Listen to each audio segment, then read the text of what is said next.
আজি মোৰ কিচেনটো tech over কৰিছে এইফালে মিষ্টাৰ হাজবেণ্ড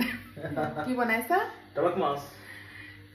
কি বনাব নাজানো আৰু মটন ৰিপছ লৈছো বইল কৰি আছো হৰ পেষ্ট ফেনত লেটাৰ অলপ লাগিছে তো সেইখিনি অঁতাই দিব লাগিব ফেনখিনি স্লাইটলি সিজি গৈছে এতিয়া পিচ কৰি ল'ম এতিয়া ইয়াত আছে ইলাচি ডাঙৰ ইলাচি তাৰপিছত ডালচেনি এই জালুক তাৰপিছত লং আৰু চফ জিৰা অলপ জিঞ্জাৰ পাউডাৰ দিছোঁ ইয়াত দিছোঁ হালধি মাংসটো কোমল হোৱালৈকে সিজাই ল'ম মাংসটো উলিয়াই লৈছোঁ 10টা চফ্ট হৈছে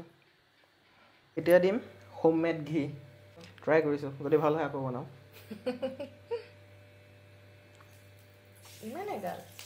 একো দিবলগীয়া নাই মোৰ 700 কৈ থাকিলে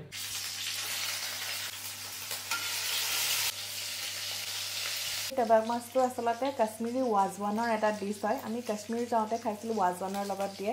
আৰু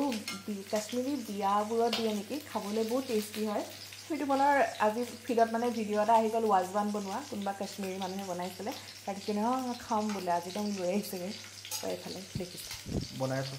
ক্ৰিস্পি ৰঙা হোৱাকৈ ভাজিব লাগিব আৰু একো কৰিব নালাগে যি কৰিবলগীয়া আছিলে মছলাটো বইল কৰোঁতে কৰা হৈছে আৰু হৈছেগৈ আৰু ৰঙা হ'ব লাগিব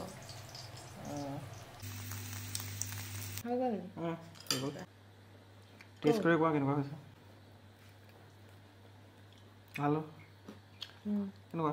ঠিক আছে নিমখটো কম হ'লে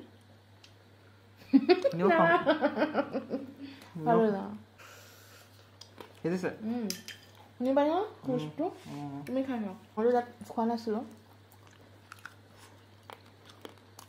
নিমখটো ঠিকে আছে আৰু বেছি হ'লে বেয়া লাগিব ন